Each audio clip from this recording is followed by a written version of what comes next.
पुण्य करता था, बहुत पुण्य।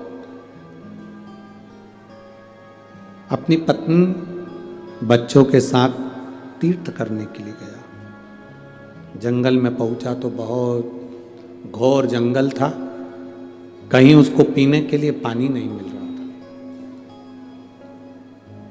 पत्नी भी रो रही थी, पत्नी की आंख में भी आंसू थे कि पानी नहीं मिल रहा। भगवान भोलेनाथ,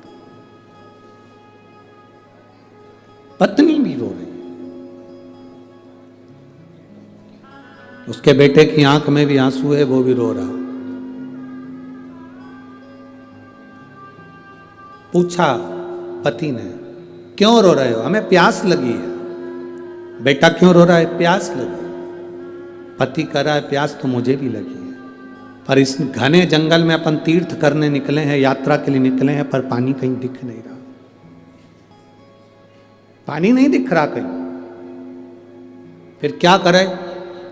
चलो और आगे चलते हैं। आगे जाकर देखा तो एक संत की कुटिया नजर आई, साधु की कुटिया। पति उनको लेकर संत की कुटिया में गए। बाबा जी, बहुत प्यास लग रही है, बहुत प्यास, मेरी पत्नी को भी प्यास लगी, मेरे बच्चे को भी प्यास लगी, हम तीर्थ यात्रा करने निकले हैं, यात्रा के लिए निकले हैं, बहुत प्यास लग रही है। बाबा जी, हमको पानी पिला दो। संत ने कहा, यहाँ से थोड़ी दूर पर जाओगे, लेफ्ट में मुड़ोगे, आगे वहाँ पर एक सुंदर सा सरोवर है, तालाब है, वहाँ पानी बहुत मीठा है, वहाँ पी लो। जाओ।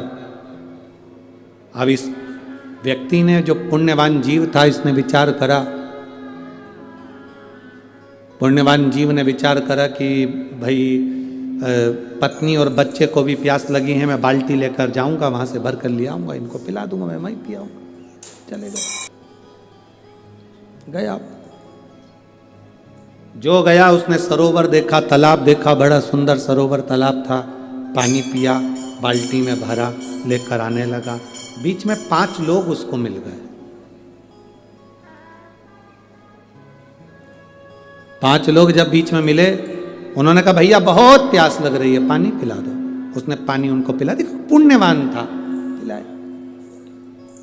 बाल्टी खाली हो गई, फिर भरने गया। थोड़ी दूर चला, फिर कोई 5 लोग मिल गए, उसने फिर पानी पिलाया। फिर बाल्टी खाली हो गई, फिर भरने गया, फिर कोई 5 लोग मिल गए, फिर पानी पिलाया। जो संत कुटिया में बैठे थे, आश्रम में बैठे थे, उनके बीवी और बच्चे की दशा देखकर उनकी आंख में आंसू आ गए। आखिर ये गया कहाँ, देख के आऊं। इनको छोड़कर वो संत उनको ढूंढने के लिए गया, तो रास्ते में वो मिल गया। रास्ते में मिला तो पूछा, सुबह से तू पानी पीने के लिए गया था, पानी भरने गया था, दोपहर हो गई, पानी लेकर नहीं आया। बाबा जी, मैं पानी भरकर लेकर आता था, मुझे 5 लोग मिल जाते थे, पानी मांगते थे पीने के लिए, इसलिए मैं उनको पानी पिला देता था। पानी पिलाना तो पुण्य है ना बाबा जी, पानी पिलाना तो पुण्य है ना बाबा जी। संत ने कहा पानी पिलाना पुण्य है, हम मना नहीं कर रहे,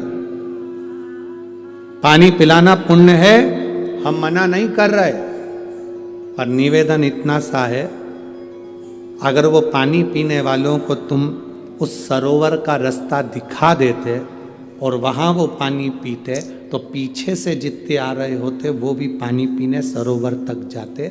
शिव महापुराण की कथा कहती है, भूखे को भोजन कराना पुण्य है, प्यासे को पानी पिलाना पुण्य है।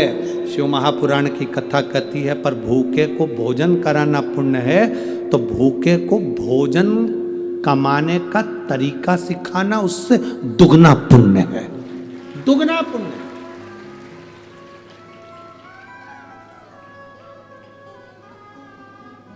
भिखारी को भिक्षा दो, मना नहीं है, हम मना नहीं करेंगे, क्योंकि कल से भिखारी आंदोलन पर बैठ जाएंगे हमारे नाम पे।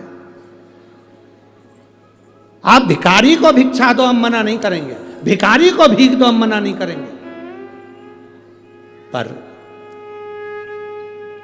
भिखारी भीख ही ना मांगे, उसके लिए एक पहल करो कि कहीं उससे कहो, कब तक भीख मांगेगा, कब तक मांगेगा, चल मैं तुझे किसी दुकान पर काम पे लगा देता हूँ, 200-500-1000 रुपये मिलेंगे तो तेरी भी जिंदगी चलेगी और तेरी शान सत्ता बढ़ेगी, तो भिखारी नहीं कहलाएगा। पर दुनिया में ऐसे कई लोग ऐसे हैं जो भिखारी की भिखारी रहना पसंद करते हैं, वो बढ़ना ही नहीं चाहते। भूखे को भोजन कराना पुण्य है, पर भूखे व्यक्ति को कब तक भोजन कराओगे? उसको कमाने का तरीका सिखाओ कि हम रोटी कैसे कमा सकते हैं, हम रोटी कैसे ला सकते हैं, हम अपना घर कैसे चला सकते हैं।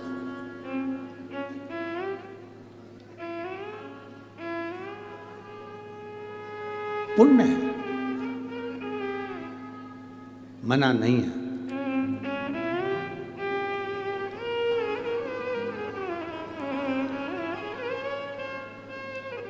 आज का व्यक्ति इतना विचित्र हो गया है, उसको सेवा नहीं करना है, उसको काम नहीं करना है, बस कहीं से उसको कुछ मिल जाए, धन लाया, गलत जगह पर लगाया, जुए में, मदिरा पान में, वेश्यावृत्ति में, मांसाहार में, और धन नाश कर कर फिर मांगने पहुंच गया।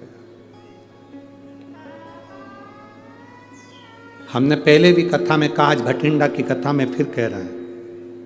गाय गौमाता, बेटी घर की अपनी कन्या बेटी, और लक्ष्मी पैसा।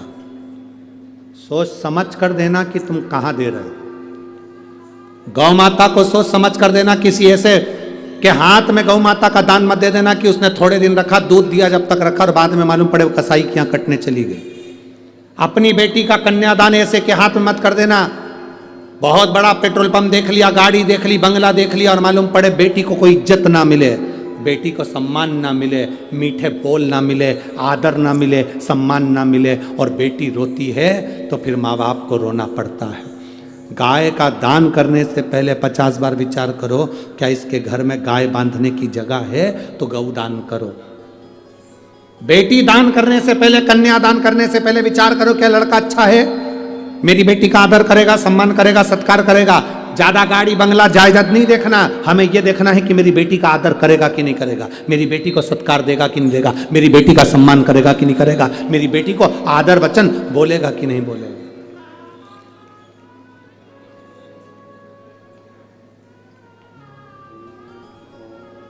और लक्ष्मी पैसा,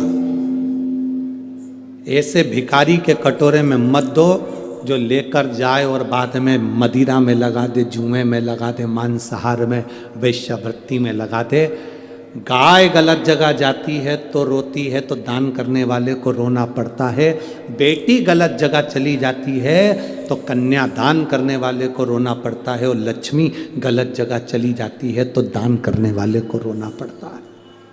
रोना पड़ता है। गलत जगह पर मत जाने दो, धन का सही उपयोग। हम तो आप लोगों से